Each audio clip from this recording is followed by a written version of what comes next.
Hello, everyone. Welcome to episode 52 of the Codex podcast. As usual, I'm your host, Sonny Kruger. Joining me again today is my co-host, Tim Morse.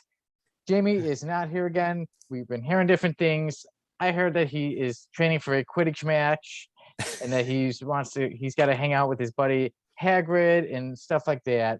And then Tim has been hearing some other things. Yeah, I heard he is in a Disco Inferno match to the death, and the end boss is John Travolta. So Jamie's doing the paper toss eternally until he wins.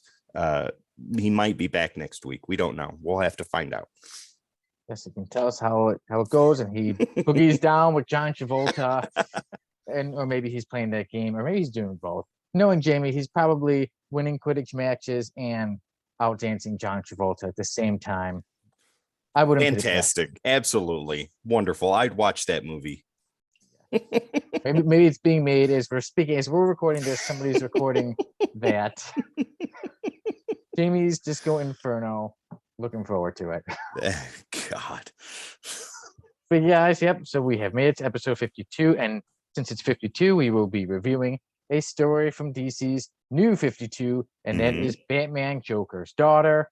We will be having another round of Do You Know? We will be having our topic of the week, which is what is a comic or series you would warn people to stay away from? We got a lot going on. We got our works. Oh, yeah. Dreamland, On the Hunt, which you'll be taking over on that one. And of course, we have our comic news. And Tim, I will let you start the comic news today. Right on. So today's news is pretty exciting to me, to Sonny, and hopefully to you guys as well. Captain America 4 has finally landed its director.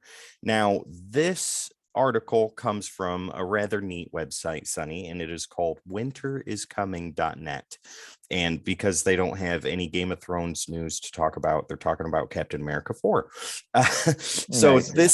This is an article from Daniel Roman, and he goes on to say Captain America 4 has officially found its director, and the director is attached.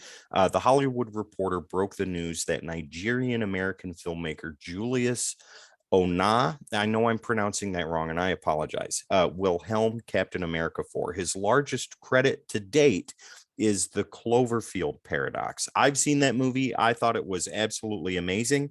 And that makes me even more excited to see what Julius will do on Captain America 4. But the article goes on to say that the Captain America 4 will also have series creator and head writer Malcolm Spellman penning the script alongside staff writer Dolan Musson. So that is pretty exciting news. They're keeping writers from the show, which is good. So they're going to have a very in-depth take on what goes on with Captain America 4. So the feel from Falcon and the Winter Soldier, eventually Captain America and the Winter Soldier, will come over into the movie. I'm excited to see how they're going to do this, what they're going to do. It intrigues me because Steve Rogers is done. Sam Wilson is the one now. So yeah, I'm super excited for this. Super duper excited. I think it's going to be fantastic. Anthony Mackie's wonderful as the Falcon. So I know it's going to be good, and hopefully they'll bring in Winter Soldier on this as well. Yes, I'm hoping too, like you said, to see the Winter Soldier. And yeah, now we know that we've seen from the show that now is Captain America is now Sam Wilson, the Falcon, and yep. I'm interested to see too how the story will be. Like I'm behind on the Cloverfield movies, so like I said, you say they're good. Yeah, so Paradox was really good. Yeah, I really love that movie. So if that type of energy is brought into Captain America 4, I'm in there.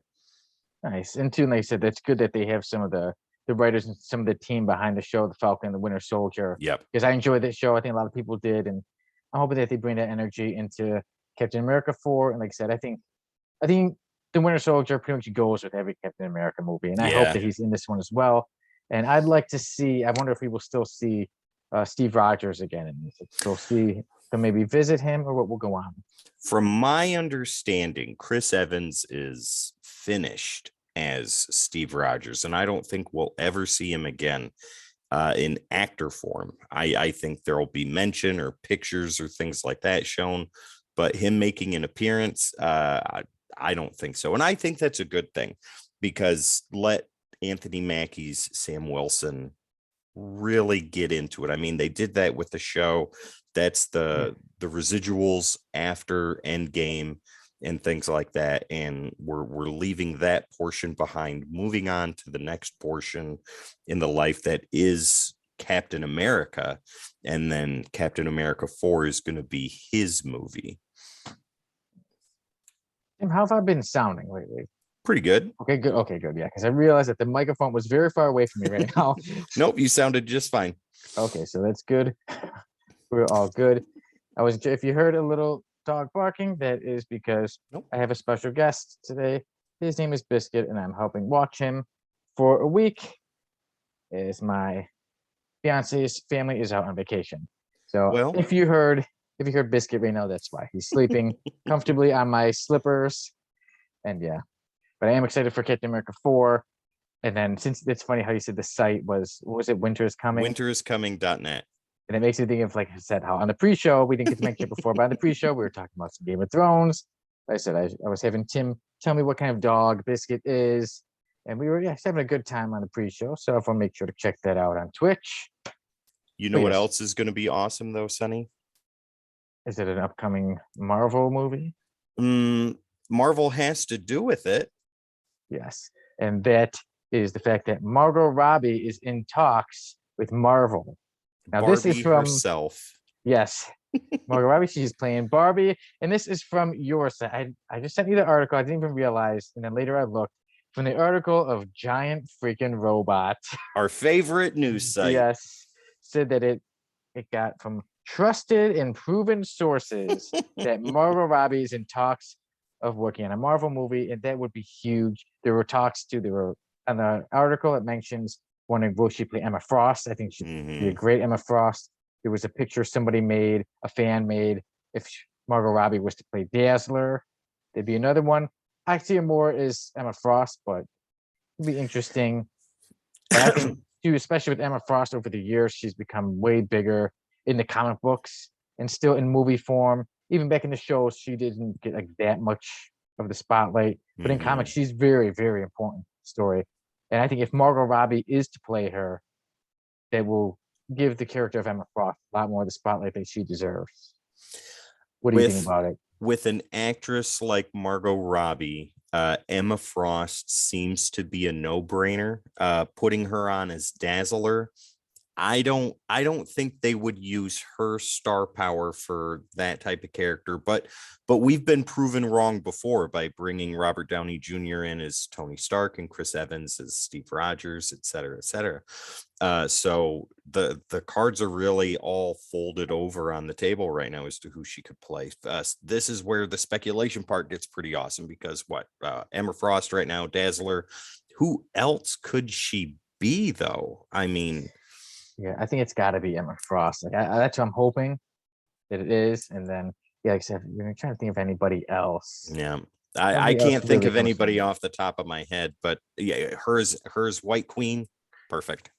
Yes, and that's also a big hit for DC if they lose Margot Robbie. Like, I don't think they will, though. I think she's really committed to the Harley Quinn role.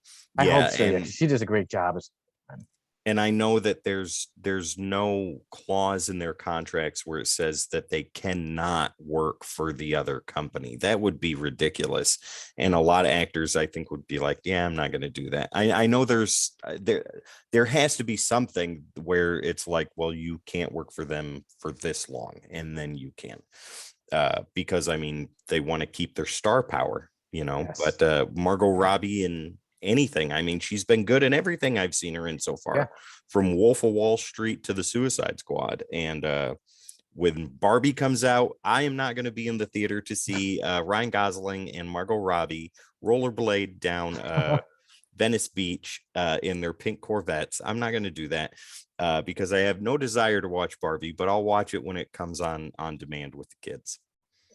Like you said, maybe when it's on demand. I don't think I'll be at the theater seeing it, but you never know where life could take you, you know. That's very true. Unless they have a life-size G.I. Joe in there, then I'll go.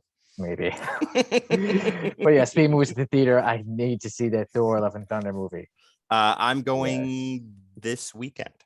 I'm gonna try, and I got a lot going on with some work. I need to somehow get in there sometime to see Thor: Love and Thunder. Yeah, I've heard great things about it. So yes, I've been hearing good things too. My brother was saying he took his kids to see it, and my youngest nephew, / my godson, was a bit afraid of gore. Yeah, he was thinking, I've had enough. I want to go. I heard Christian Bale put the major effort into that. Yeah, and that's what is to be expected from Christian Bale. He goes all out for his roles. Oh yeah, truly, that's a method actor who gets it done the right way. Yep, absolutely, 110%. Every now and then he may have to yell at somebody, but hey, like on Terminator Salvation. This is serious. Do you know who I am? Well, yeah, you're the star of the movie. Well, so far I have not had to yell at anybody, but you never know. It may happen.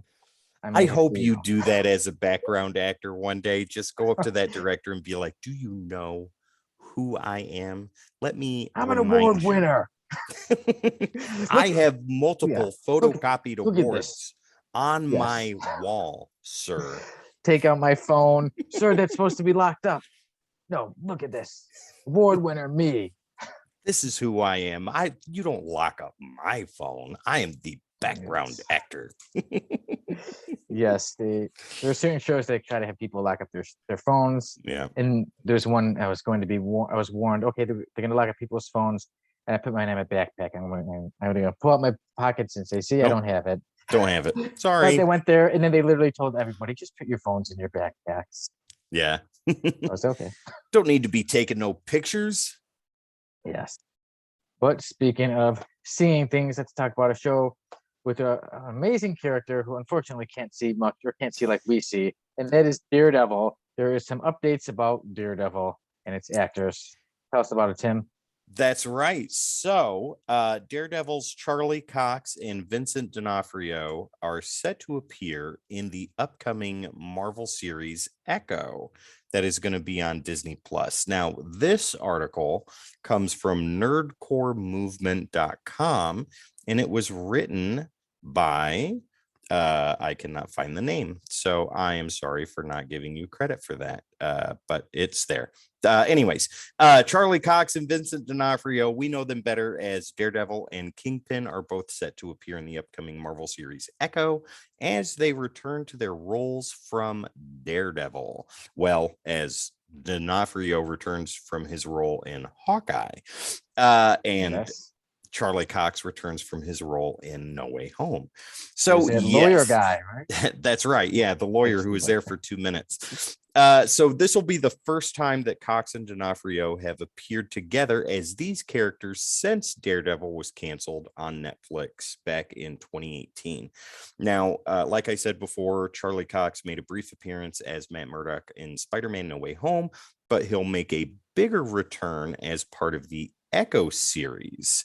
And from my understanding, he is going to be in for a couple of episodes, or three or four, I think. And the main thing that he's going to be doing is looking for Jessica Jones, Kristen Ritter. So that has me excited.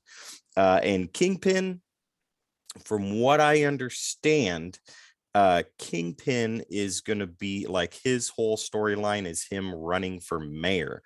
And if you guys have read Zdarsky's Daredevil, Kingpin was the mayor in New York, and Devil's Reign is the explosion of things that he tried to implement in New York City against the characters, the heroes and villains.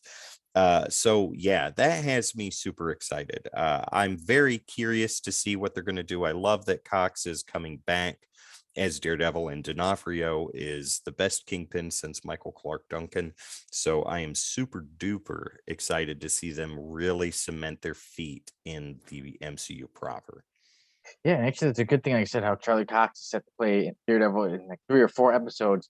And since it's the Disney Echo will be a Disney Plus show, Hmm. there usually is about 6 episodes. So Yeah. that's a very big part in the series. Yeah, It's not like, exactly. oh, there's 12 and he's in 3 out of Yeah. 6 issue series. It's a big role. So I'm excited to But see that. Have they it's said how many Kingpin will be in? no, it didn't say how many Kingpin would be in, but I would assume that he's going to be in a large part of it.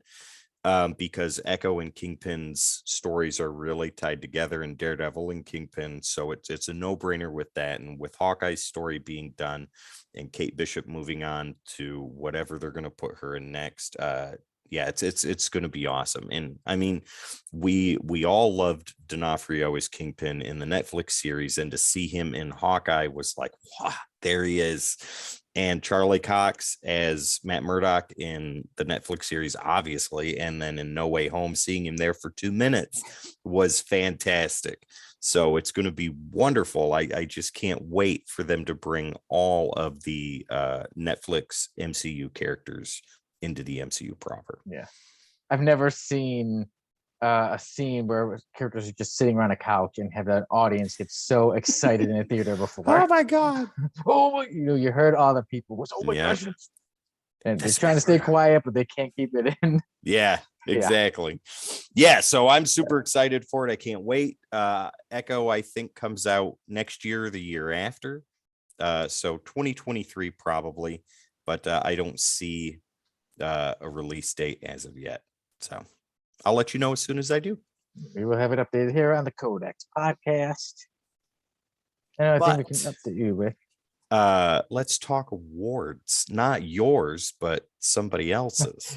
Yes, and that is the Emmy nominations have come out, and we are glad to report that quite a few of the Marvel series have been nominated. That's right. There's many. I have the article here, but there were many nominations, and I know that it was Moon Knight is up for 8. Oh. Yes, that great. Yeah. So it says Marvel Cinematic Universe came through with 19 nominations. Wow. Yeah. Moon Knight has 8. Loki has 6. Yeah. What If has 3, which includes Best Animated Series. Right on. And Hawkeye with 2. And the other one for What If, one of them is that also Chadwick Boseman is nominated for his voiceover role as Star-Lord. Star-Lord T'Challa. Yep. Yeah. So what is that? That's Moon Knight, Loki, Hawkeye, and What If. And What If is nominated for Best Animated Series for an Emmy. Yes. What's it? Do you know what they're going up against? Like What If specifically? Like what it's going up against? Other animated stuff. Yeah. If you don't know right offhand, don't worry. But not off the top of my head. I was trying to remember some. Yeah, but a lot of the other ones were pretty much like okay. Well, in Moon Knight, also the voice actor. I'm trying to remember his name. It's probably here in the article. Oscar Isaac. So not Oscar Isaac, but another one. Abrams. Yes. Right? Yeah. F. Murray Abrams. The voice of Khonshu. Yes, he is up for the award for that. And then a lot of the shows are, I know, like Loki's up for like the sound and the music for the show, even the opening, which is a few seconds, but hey, nominated. And a lot of it's like for art design and things like that. And I do think this is great. That, last year WandaVision was up for stuff, and I believe Falcon and the Winter Soldier was too. But it's great to finally see some of our superhero shows and when we start to get some recognition. I know awards aren't everything, but it is something nice. It is good to talk about it. Yeah. It's good bragging rights. It's good for the people that it's good for the people that worked on these shows to know that whatever segment or portion they worked on, or the show as a whole, if it's nominated for Best Television Show or Best Animated Show, they can hold on to that Emmy and be like, I was a part of that. That's awesome. Participation awards are cool, but an Emmy is even cooler. So, and it's awesome. Like I said, I'm very glad to see that, because so many times people just think, oh, superhero shows, and they don't give them the credit. Like, well, why can't a superhero show or movie be this amazing thing that wins these awards? Yeah. Well, so sometimes they're starting to get them. Sometimes the Academy is forced to recognize how good an actor or actress does in a role that is a comic book movie. Yeah. So at least it's good. We wish them luck. And also, Sebastian Stan, I was going to mention, he's not nominated for, Falcon and Winter Soldier was last year, but we know him as playing the Winter Soldier. He played Tommy Lee in the Pam and Tommy show, and Sebastian Stan is up for Best Actor. That's wonderful. So I do think I mentioned that. I thought his performance was great. Yeah, so that's amazing. So not for Winter Soldier, but for Tommy Lee, Sebastian Stan is nominated. But for Tommy Lee's life story, wonderful. Yes, so he is. So it was good to see that. My show Midnight Mass didn't get nominated for stuff, but it's nice to see that some of the superhero shows, like I said, Loki, Hawkeye, What If, and what was the last one? And Moon Knight, that they're all nominated. I'm gunning for What If, nominated Best Animated Show. Yeah, definitely. 110%. That deserves every bit of it. So we're hoping it wins, and we should keep you updated. And if they win or not, so I'm not too sure what the awards are, but hopefully we come back with some good news to say that they've won, that they've dominated the awards. Yeah, absolutely. All right, and speaking of things winning stuff, now we move on to this. Some of my shows have won. My show has won some awards, but my books have not won. But one of them, now we have moved on to Our Works. In case you didn't know, we have moved on to Our Works. Our comic news is concluded, and in Our Works, one of my oldest stories called "Killing Set in Motion" has been banned from Wattpad. The first story of mine has been taken off.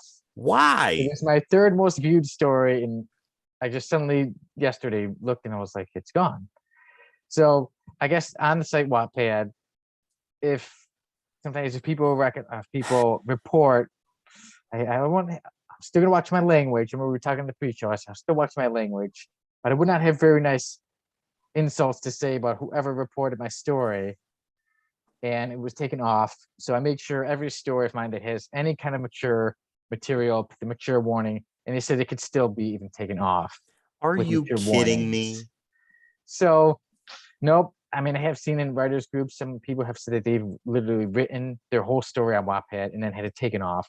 Whereas I make sure to have many different ways to find my stories, many different copies, and then just use copy and paste. So stories taken off Wattpad, but I still have my story. It's not lost. Do you mind if I give a personal opinion on this? Go ahead. I'm looking forward to it.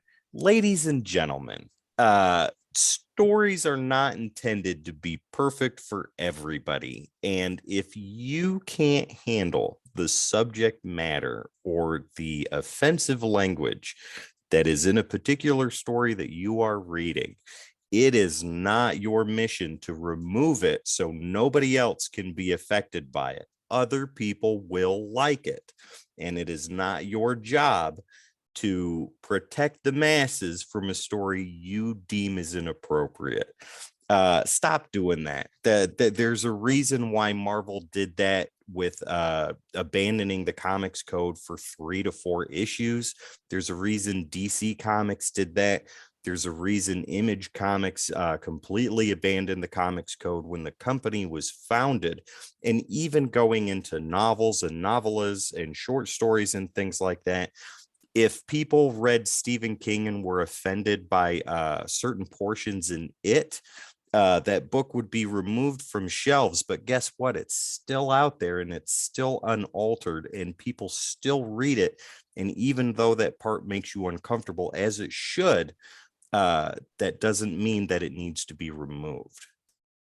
That Perfectly is said. Yeah, that is censorship at its worst. And that is just somebody not liking a particular thing. I am going to tell people that this is offensive and needs to be removed. TFB. You don't get that option. Just because you don't like it doesn't mean nobody else gets to read it and decide for themselves. That is right. Yeah, that's right. So now, in my story, some way I will work on getting Killing Set in Motion out there, some way again for the people to read. Hopefully, in a book form like that. I just like dislike it when people do that. I mean, come on. That it's a story. It's fiction. It's not Yeah. real. It does not represent the writer that wrote it. I'm sure that your ideologies, beliefs, morals, and standards are very different than whatever was written in the story. Oh, yeah. Exactly. But it's a story Yes. to be told, and nobody Yeah. can tell anybody else they're not allowed to read that. They did that in Germany in the 30s and 40s, and look what happened. Yeah. My story was, like you said, definitely not something that I agree with the character. The story is about a serial killer. Yeah. And I will say that my now fiance was very scared to go on a date with me because she had read the first chapter and she said, I don't know about this guy. It's not me, I promise. And then her cousin said, I read some books, and like sometimes authors are different from their books. You should give this guy a chance. And Yeah. so it worked out. But yes, Wow.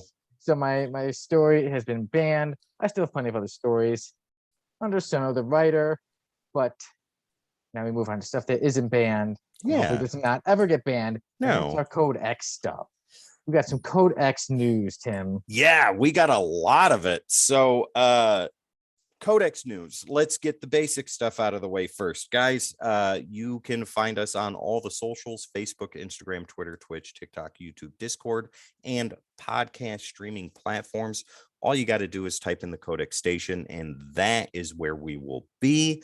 We have merch, and the link is in chat here on Twitch. If you're watching this on YouTube, it is in the description below. All you got to do is click on that link and get some sweet Codex swag so you can look as awesome as I do in the morning when I wake up and get my cup of coffee. Beyond that, new episodes of Decoding Panels are out. The Phoenix Saga Part 1. Yeah, Uncanny X-Men 101 through 108. The full story is out there for your viewing and listening pleasure. So dive into that. New episodes of Breaking the Code are out. Codex After Dark. Sonny, you got a mail call that was out, and you called me out. Yes, and if you check out the latest mail call, I called him out, and then Jamie yesterday called me, and he's like, "You picked out a horrible picture of me." That was the best picture ever. I was cracking up as soon as I saw that, and the editing for that, beautiful. Thank you. And I do have another mail call next week if you're still working on the video. But yeah, so next week we'll have another mail call. But yes, if they you want to released see the mail call. If you want to see that beautiful picture of our fearless leader Jamie in Sonny's mail call, please go watch that. I would love that to get 50 plus views. That would be amazing. Yeah. But anyways, other cool things are coming along this Saturday on Codex After Dark. We will have Sal returning to be a part of the conversation with myself and Tone, and Kristen is going to join us. So it's going to be a 4-person conversation. I didn't say 4-way because that could be taken many different directions. So we won't go that route. But anyways, it's going to be awesome. It's going to be a lot of fun. Kristen had a blast last weekend when she was on. Jamie's going to be out for another week for After Dark, so she's going to jump in along with Sal, and it's going to be awesome. But before that, at 9 o'clock Eastern, 7 o'clock or 8 o'clock Central, Tone and I are going to have a sit down with David Hazan, the writer of Mad Caves Nottingham. And we're going to sit down and have a conversation with him for about an hour. It is going to be amazing. And that is going to be live on Twitch an hour and a half before Codex After Dark. So Saturday's a very busy day for the Codex station. So yeah, join us for that. We also got some other cool things on the horizon that are stewing in the pot on the stove. Can't talk about them yet. We'll get to them when they're ready. But we are at 110 subscribers on YouTube as of today. That is awesome. That is amazing. Thank you very much, everybody, for subscribing to our YouTube channel. It means the world. And we put all this content out for you all the time, every time. So let's get that number from 110 to 150, 200, and beyond. Here on Twitch, we are at 32 followers. So if you're watching this either live or later on, and you have not followed us on Twitch, you need to do that. I'm not telling you what to do. I'm just asking very, very nicely. So please follow us on Twitch. We are trying to get to 50 so we can apply for affiliate status and then go forward from there. And we need your help to do it. We have created all the extra accounts we can create. So now it's your turn. Like you say, we're only 18 away. Let's get that 50 mark. And on Instagram, we did reach the 50 mark. So on Right Instagram, on. let's look towards getting more at 75. And then to Yeah. 100. And Twitter, we won't mention Twitter, right?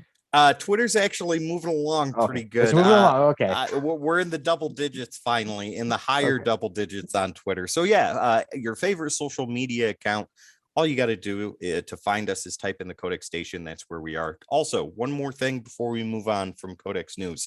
TikTok, guys, the Let's Talk segments, those are moving right along. Jamie's doing a wonderful job on those. They're only a minute and a half long. And favorite characters, I think Aquaman, Superman, Batman, Thor, the Incredible Hulk, Deadpool. If it's not on there yet, it will be. So yeah, if you use TikTok, go on there, find us there, watch those Let's Talks. They're doing really good, so you guys need to check them out. That's all I got. I want to see an episode about, I want to see Let's Talk about Oddball. That is in the works, and that can happen. Yes, we need one about Oddball, our new favorite character that we found. He throws hard about a balls. month ago. Yes, hard balls, fireballs. I need to find one of his hard balls to hit him over the head with. Oh my God, I hope not, but I will watch that happen if you do. Yeah, so good times with the Hawkeye miniseries. Wonderful. Yeah, so that's it for Codex News, guys. Like, share, subscribe, follow everywhere, all the time, every time. And well, since we were talking about hard balls and knocking people out, when you're knocked out, sometimes you go to sleep. Well, I was not hit with any hard balls. I just fell asleep one day, as people do. Mm-hmm. And well, that brings us to Dreamland. And I had this dream. It will I've get been to waiting book. for this. Yeah. Yes, because in the notes I put SK's End of the World. Yeah. So I was having this dream, and it was like the end of the world, and everybody's running, and they had like a number, like only a few people were going, and I took the person's number. I said, I need to live. And then I said, but wait, I need to find my dog, my Dexter, who appeared in episode 50 of the Codex podcast. And I said, I'm not leaving without him, though. And I found him in this dream, and he had died. So I was very upset. And then my mom was there, and then it was like birds were colliding with like airplanes. So the planes were like cutting these birds up, and they were falling super fast. So I grabbed my mom, and there's a couch, a lazy boy couch in the middle of nowhere. So I pull us behind there, and there's all these dead birds falling. Then somehow we get on the plane. We're gonna go somewhere. The birds get into like they get into the plane. So the plane is gonna go down. I'm just like, everyone just relax, and I'm very relaxed. My mom's the first person out of the plane, not even looking back for me. She's the first person to get out and be safe. Bye, Sonny. Well, see you later. Yeah, I eventually do get out pretty fast because I'm like, don't be too nice. You got to get yourself out. So I get out, and I'm at this airport. And what do I start to do? Like I said, the world's ending. I need to get on another plane. And what do? I look for comic books. Oh my God. And I literally find in the story, I find X-Men number 5, the second appearance of Omega Red, first appearance of Maverick, and it was truly the cover. Like, I don't have the issue, but I do. Truly remembered it. So Tim, I'm dreaming about the book. I'm sorry, go ahead. The book is literally dreaming about. You own the book. I still don't even have it, but I'm seeing it in my dreams. And I was still like, maybe I should get this. There's a lot going on. Tell me you ordered that after you woke up. I'm looking at it now. So in the dream, I was like, then I woke up and I was like, all this stuff was going on. I was still dreaming about comics, and I looked it up. So now one might say I'm on the hunt for X-Men number 5. That's a good book to be on the hunt for. Tim, tell us what else is good to be on the hunt for. Well, Sonny, after that dream, I don't think anything I'm about to show is worthy of screen time. That was a wild ride. Let me just put that out there right now. That was crazy, but at least you had your priorities at the end of the world, and you found X-Men number 5. So yeah. So on the hunt, I have a friend. His name's Jason, and from time to time, I will get books from him. Sometimes a lot, sometimes a little. And him and I were talking not too long ago about Uncanny X-Men issues that I am missing to complete the run eventually.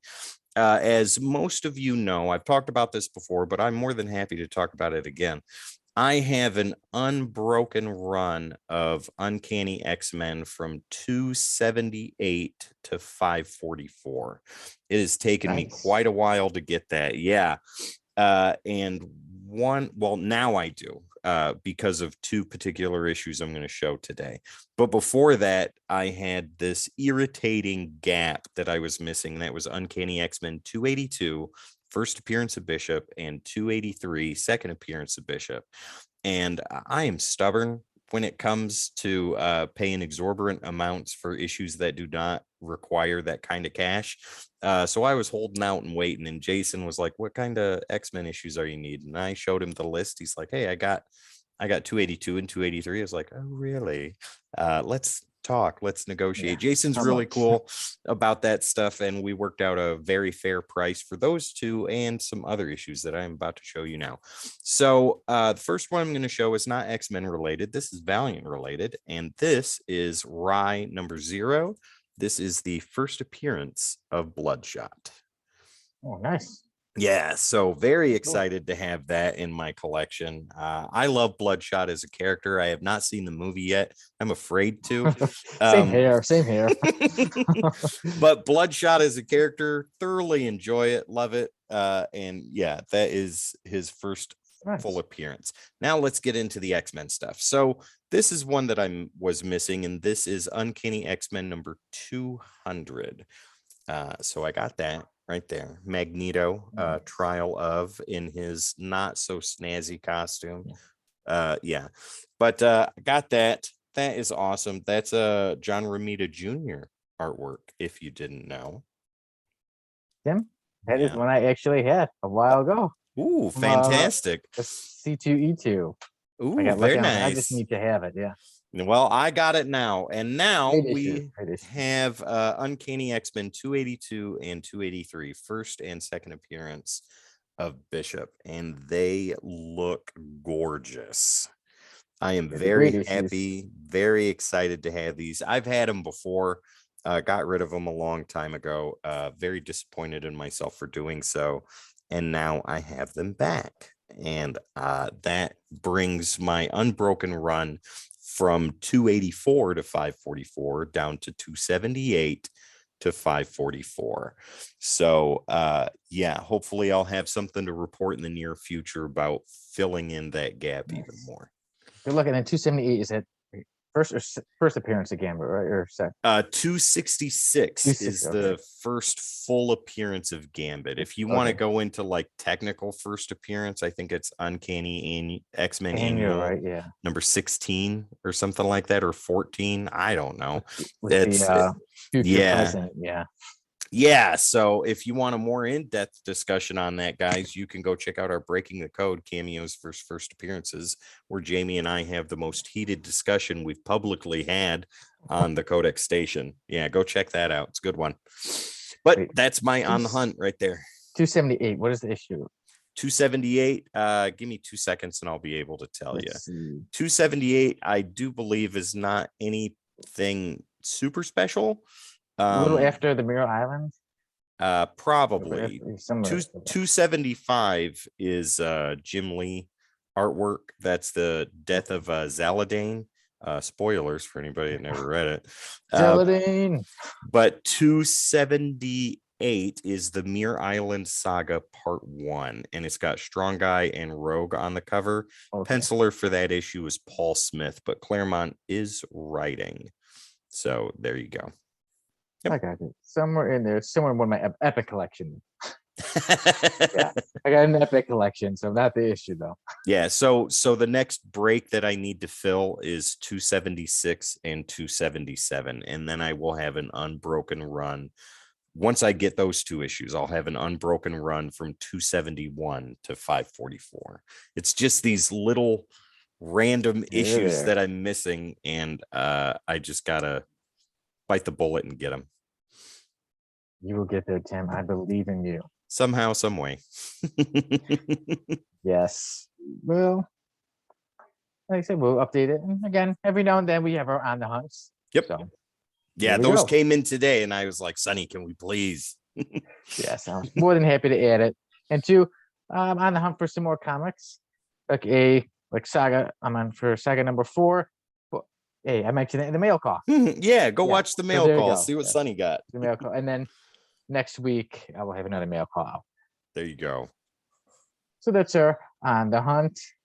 Okay. And now we move on to, speaking of getting comics, we move on to our topic of the week, which is, what is a comic or series you would warn people to stay away from? And not the usual, but today we have Tim giving us the top 3 comments of the day from Comic Character of the Day. That is correct. So normally Jamie picks the top 3 comments, but he's discoing right now, so he can't do it. But he can finger point to the ones, and mentally I am reading his mind, and as his finger points to these particular comments, those are the ones I'm going to read off. Yeah, so Comic Character of the Day, ladies and gentlemen, we're all a part of that. If you're not a part of it, go join that. It's on Facebook. Great time, great conversation. It's a Facebook group that you can be proud of. So moving on, let's go with these top 3 comments. So the first one comes from David Schlosser. I know I'm mispronouncing that, and I highly apologize for that. But he says 30 Days of Night. The artwork is horrible, and the story isn't good enough to make up for the lousy art. I'm going to disagree with him on that, but that's not up to me. David, if you don't like it, that is entirely up to you. And that's the whole point of these answers here, guys. These are things that people don't like, and they want to warn people to stay away from. So he says 30 Days of Night. The one and only Tone Falcone, you would know him on the Codex After Dark show. He says it was short, thankfully, but primordial. If you guys have not watched any of the After Dark episodes, Tone absolutely loves Primordial and talks about it all the time in such high favor. So I don't know why he said that Primordial was on his list of Probably just being funny. Maybe, who knows? Maybe we know what to get him for his birthday. Yeah, Primordial, the trade paperback, absolutely.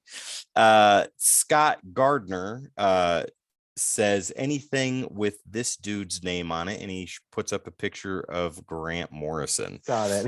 And he goes further into it. Somebody asked him, what don't you like about Grant Morrison? And the only answer Scott Gardner gives is his writing. Ladies and gentlemen, as always, those are the top 3 from Comic Character of the Day. Now, with Scott's remarks, I can agree with that, because Grant Morrison is hit or miss. You have people that love his stuff, but it's not for everybody. And I get that. I understand.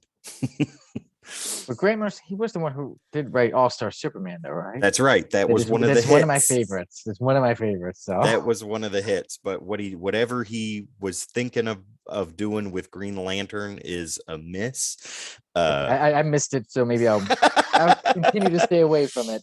There you go, Sonny. As per the topic of the week, we're warning you to stay away from Grant Morrison's Green Lantern run. Away from Green Lantern, go towards All-Star Superman. That's fantastic. Absolutely. So yeah, once again, guys, Comic Character of the Day, join him on Facebook. We're all in it. You need to be too. Okay. And then now we will go to me with my pick for you.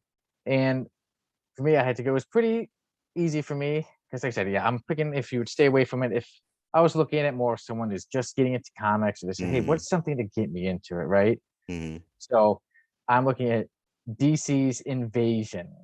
To stay away from? To stay away from DC's Invasion. The 80s one. Interesting. It was the 3 volumes. I was like, I got it. And that's one. I was like, what is going on with this story? I was glad to see that X-Men even made a parody issue making fun of that story. Yeah. DC's Invasion is the one I would point people away from. There's so many great DC stories that have all the great characters you'd see, but that's one story. Stay away. You will see just a lot of dialogue and talking from characters that you don't care about before you get to any kind of action. Oh Like, my why do I care God. about these random aliens? Well, So you need to. yes, you need 80 pages of talking. Oversized. Yes, just 80 pages of talking from aliens, and then another volume 2 of fighting, and then volume 3 of a little bit of fighting. But yeah. Sonny just summed So it up stay for away. you. So Yeah, there you basically go. summed it up. Stay away from DC's invasion. And I guess too, if you want to make yourself laugh, maybe you could read this. But if you're like, what's a great comic to start off with? I would say to stay away from Youngblood. No, everybody needs to read that so they can have a little bit of hate in their heart. So but not their first. I wouldn't want it to be their first. If they their wanted to jump second, into then, something, because yes. when they read it and they look at me and have the same look on my face, like, where's the rest of it? Now you understand. Now you know disappointment. Have fun. Who are these 40 characters? Don't worry. The next issue, you'll be introduced to 30 more characters. Yeah. And then more in the next one, too. There you go. But yeah, like I alluded to it in the pre-show, I'm not a big fan of telling people to stay away from particular things. I think comic books are written, there's somebody out there's going to like it. And I think I went over that when Sonny's story got banned and I learned about it.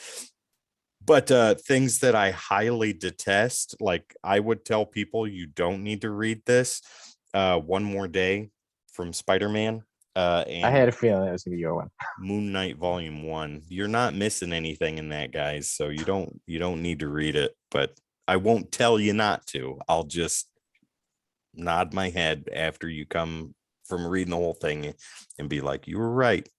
I know. I tried to tell you. Yes, like I said, this is we're just warning you. Like I said, if you want to read DC's Invasion, hey, you're more than welcome to. It's just my warning. And like I said, if Tim warns you to stay away from Spider-Man One More Day, it's just a warning, but you can still read it. Exactly. We're not going to ban it. We're not going to report it. No. But you've been warned. Yes, multiple times. Yeah, well, that is our topic of the week. Did Jamie message you? Did he have anything for that or not yet? No, I don't have anything from him for topic of the week. So Jamie apparently doesn't have any books that he would warn people to stay away from. Probably Green Lantern. He's always warning people, stay away from Green Lantern. I know, especially any story having to do with Kyle Rayner. Yes. We'll just assume that's Jamie's warning. Stay away from Kyle Rayner. You've been warned. Okay. Oh my God. All right, moving on. We will have another topic of the week, post on Comic Character of the Day within the next few days. And then, of course, next week on episode 53 of the Codex Podcast, we will go over it and again have top 3 comments. Mm-hmm. And now we move on from topic of the week to Do You Know? I absolutely do. And earlier, Tim, you were saying that you think this is the one. You got me, and I said, "Hopefully I got your number." Hopefully, you've just jinxed yourself. Because every time I say that, I always do, and I end up losing, and you win by a lot. So that's not happening today. Come on, let's hope. It's a 3-0 for me. 3 for me. 0 for my co-host. Well, Sonny, you start us off today, so hopefully it's a good one. Okay.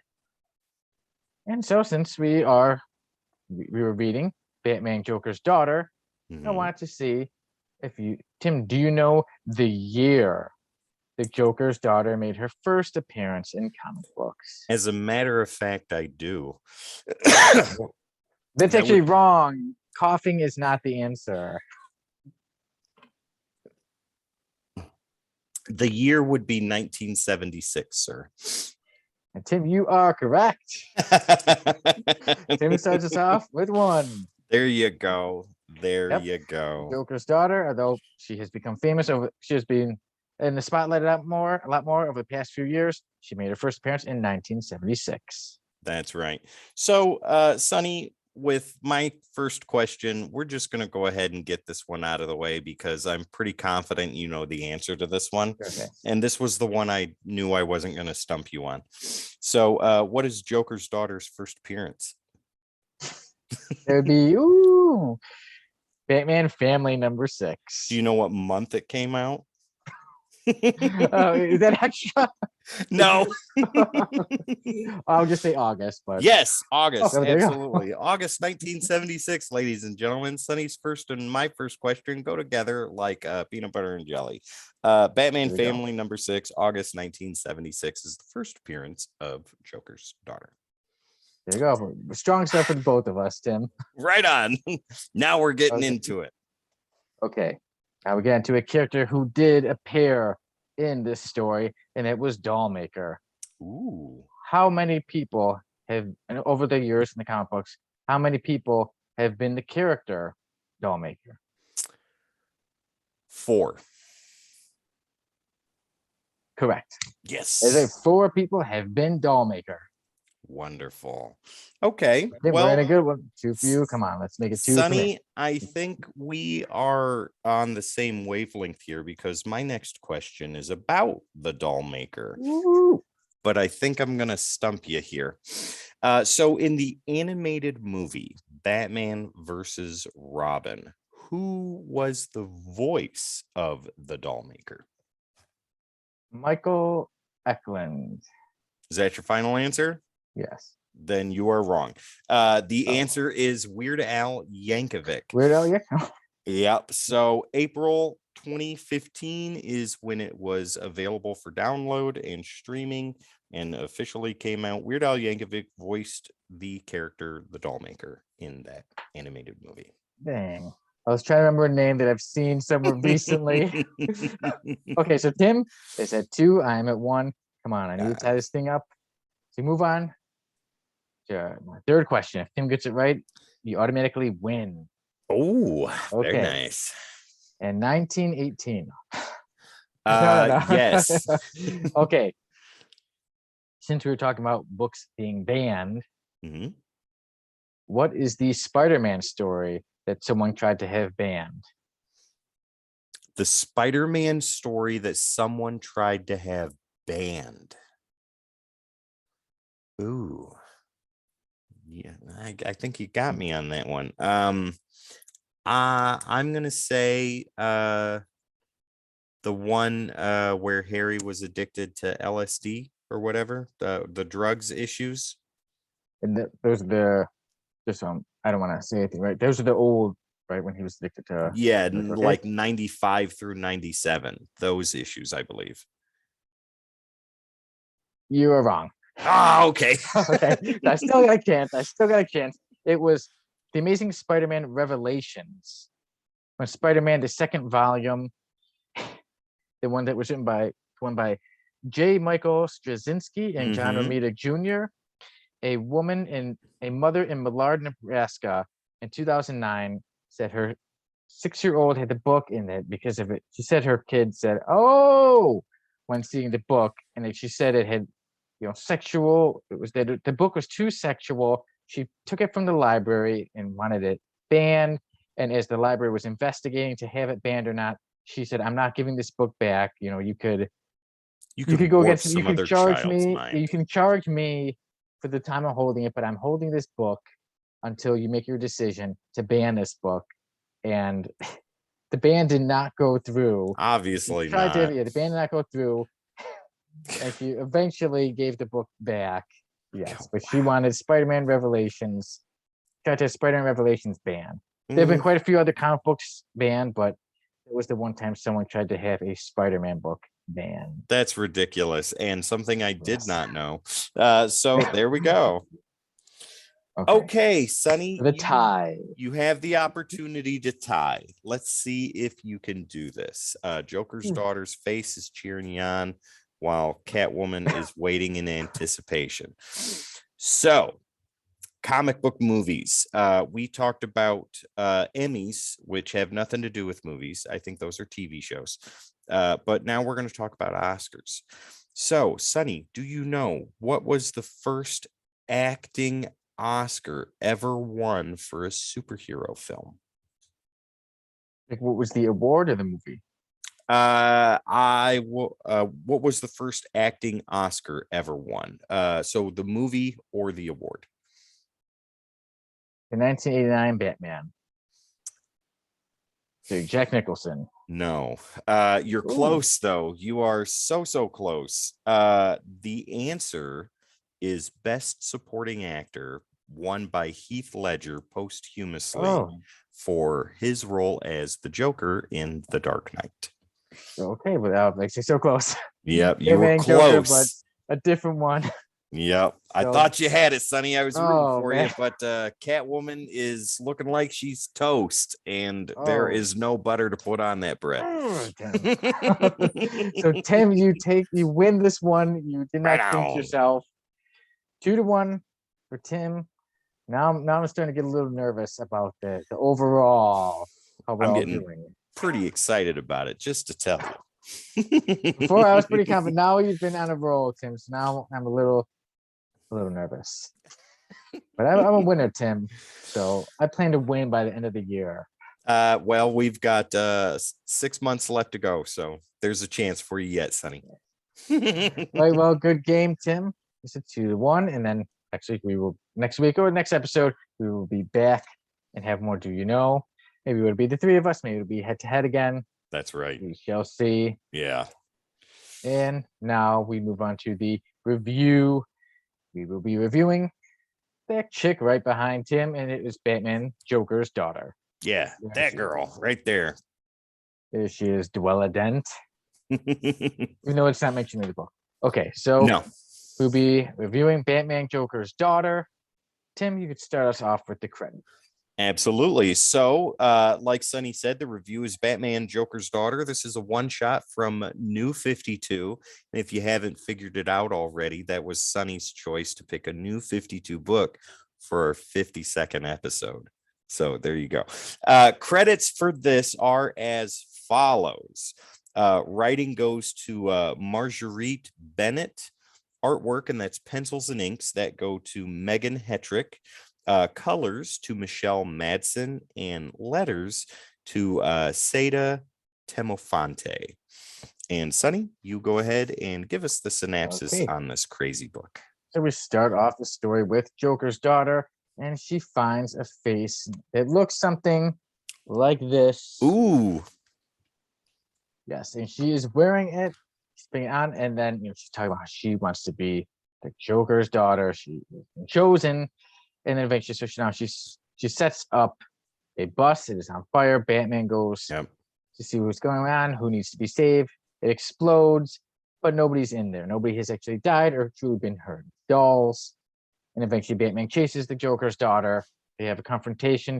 Batman's telling her, "You're not much. You're not like the Joker. You're just a kid." I like how he says, "You're just a kid wearing a silly mask," and she says, "You're one to talk." Right. So she's elbowing him, trying to fight him, and he's Batman. He's basically just throwing her off. She's not much of a fight for him. No. But he still has her set up to be arrested. And then as she's in the back of she's being arrested, she makes an escape, and she decides to go to Arkham Asylum. She wants to find people who are close to her father. That was why she was after Batman too. Yep. Who to my father? Who's he closest with? Batman. So she goes to Arkham Asylum, and there still she hasn't hurt anybody. She keeps thinking, like, I could do it. I could kill somebody. And she meets some of the orderlies, and she has the woman hostage. And then an orderly named Roger tells her, "Oh, I was here the night the Joker, he was massacring everybody." And he tells his story, and he's like, he wasn't something, and you're an idiot. He would kill you.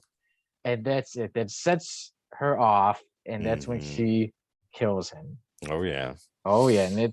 And then the story takes an even darker turn. As the story went on, it got darker and darker, and I liked it more and more as it went on. Yeah. She goes and she finds Incarus, and then Incarus takes a hold of her, and she's looking through her memories, and these are some very dark, disturbing memories, about being abused, about hurting herself, she even says she killed her parents.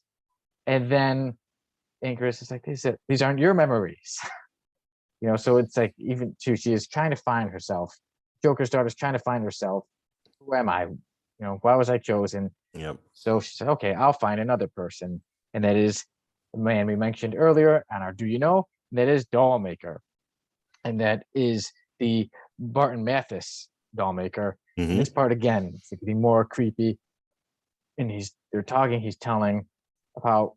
She's saying, "Hey, I know how with the Joker. I want you to make me like him, make me his next one." So she talks Dollmaker into stitching the face of Joker onto her. There we go. Tim has it. And I really like the way they did that part. And it reminded me like something like you'd see in a creepy movie or show. Mhm. He stitches the face on. And she says, "I want more." So he says, from the surgery, I have a little bit of remains in this cabinet, right? So she takes it. A fourth of an ounce. There we go. A fourth of an ounce. And she injects it into herself. She takes off. And then she's alone. She's thinking like, maybe I'm not the person. Maybe everyone's right. Maybe the Joker would kill me if he saw me. She's all upset. And then she sees a black cat holding a note, and it is in purple. Wrapped, the ribbon is green. She opens it, and it says, "Hello, beautiful." Yep. And then, she said, "Oh, he is here. He has been watching me this whole time. That he is a Joker. He is God, and that he is coming back, and he's going to bring hell with him." Oh, yeah. Yeah, I like that. I like that ending. To me, I basically went to the whole story. Maybe I should have told you before, but spoilers. Yeah, there you go. But you've been watching the podcast. We're on episode 52, so you pretty much know how our reviews go. So there we go. There is Batman, Joker's daughter. I liked the story. I felt it was getting better as it was going. And in the beginning, I was like, okay, is she going to become a prominent character, or are they going to find out that, hey, she can't kill anybody, and she goes off, and it's a story we don't ever come back to, but she did eventually kill him. The story got darker. I really liked when she was walking around Arkham and she came across Anchorus. Then when she went to the Dollmaker, I felt it got creepier as it went on. Yeah. I felt it got better as it went on. And I ended up really enjoying this story. And as it was going on, my rating was jumping up. And for me, I give Batman, Joker's daughter, an 8.7. Right on. Enjoyed everything. The artwork, the story, the character. I'm a fan. Well, I think it's safe to say that we are all right around the same area. So I got Jamie's rating. I'll go ahead and give that right now. He gave it a 7.9 out of 10. You give it an 8.7. I am right in the middle of that. I give it a solid 8.0 out of 10 all the way through. And I will tell you why. So with Joker's daughter, this is a very deep, emotional story. And similar to the Joker, with the multiple variations of his origin, we get a small piece of that here. We don't exactly know where she's come from. We just know that she's homeless. She lives underground Gotham and is absolutely, positively obsessed with the Joker. Now, you get to see how this girl struggles with identity, and no one really takes her seriously at this moment in time. Batman, the police, villains, all of them do not give an ounce of credit to her, an ounce of worry about her. But like you said, Sonny, as the story progresses, it gets progressively worse and worse, darker and darker, more and more violent. And that is the time when she starts making waves by taking control of the Gotham underground. Now, the artwork is extremely consistent, and I don't know if you noticed this, but I did as it was going. It even got a little chaotic at times, like certain parts that were really violent or darker were drawn a little more hastily or something like that, instead of the smoother transitions during parts that weren't necessarily energy charged. Did you notice that? I noticed at one part towards the ending, like when she was almost like kind of a flashback of the issue, and it was when she cut the guy, Roger, and you see blood, and that last panel when you see that, or the panel when it's showing her think back to it, Mm-hmm. it looks like little mushrooms or something Yeah. coming out of him. And so yeah, that caught my eye. Yeah. I was like, Yeah. I wonder if everyone just kind of, I wonder if a lot of people just kind of passed it by, but I paid I caught attention that to the too. little spot. Yeah. I wanted to say that the colors in this story were extremely vibrant, and I think that helped with the visual representation of the book itself. So I'm very happy for that. Michelle Madsen's colors were perfect for this. So overall, this is the type of story that sticks around after reading. I don't get very many of those, and this is one of them. This is a story that after I read it, I was like, wow. Because like the part where she's choking the police officer, I mean, that goes right into it, and you are thrust into that moment, and it's a little jarring to just see something like that, and you're like, whoa, what? Wait, okay, it's a Batman book. All right, so moving on. Really going at it, yeah, and this is a really dirty visual look at the forgotten parts of what makes Gotham just so terrifying. So yeah, writing and artwork both get a very earned 8 overall, gets a very solid 8 out of 10. Okay, so there we go. Batman Joker's Daughter, 8.7 for me, 7.9 for Jamie, and 8.0 for Tim. Absolutely. So we're all right in the same range. Yeah, so we all say the Joker's Daughter is very good. It does not make that list we were talking about for the topic of the week. We wanted you to stay away from this is one I would recommend, and I think you would recommend too. And I one put that Jamie this in did recommend somebody's for hand. us. Yeah. Yep. Absolutely. Yeah, we wanted. I said, let's do something for the new 52 since it's episode 52, and we both knew ask Jamie, and this is what he picked out. Yeah, I believe you were like, you guys want to do something from New 52, and I was like, Jamie's the one to talk to about that. He knows that better than anybody else. Yes, and this is what he picked. I'm glad he did. Now, I'm definitely a fan and looked more into the Joker's Daughter. Like I said in the beginning, I was thinking, okay, is this going to be an issue? And then they just solving. She's like, okay, she didn't do anything bad because she kept saying, I can't kill, and then look, she did. She did. And she's like you said, it's a story that does stick with you, and this is a character I look forward to just seeing again in more stories. Yeah. Oh yeah. Absolutely. Yeah. What is coming up next week for our review? Yeah. So that was that was Batman Joker's Daughter from the New 52. But next week we'll be going back to year 1, and that is Batman Year 1. And Tim, I've already started reading it, and I'm already enjoying it. It's a good story. So I'm looking forward to reviewing Batman Year 1.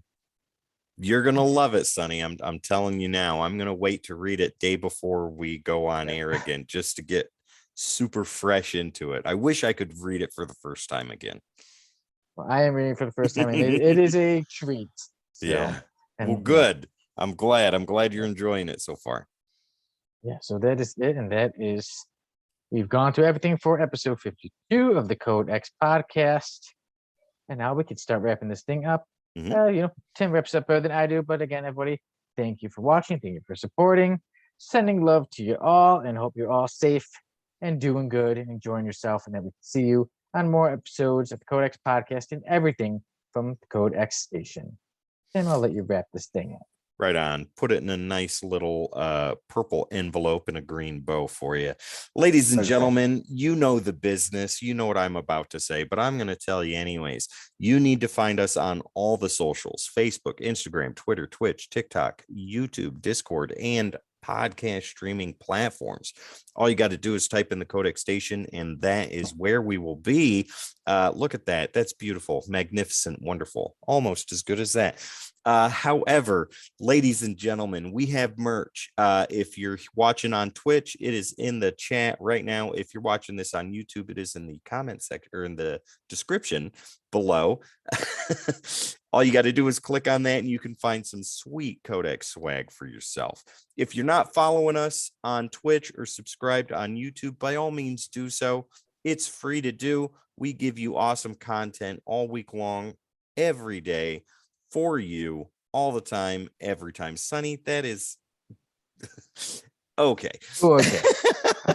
Ladies and gentlemen, my name is Tim. This guy over here, I don't even know who he is anymore. Could be Sonny, could not be. This is the Codex podcast. Oh, okay. This is the Codex Podcast. We are the Codex Station, and we will see you next time.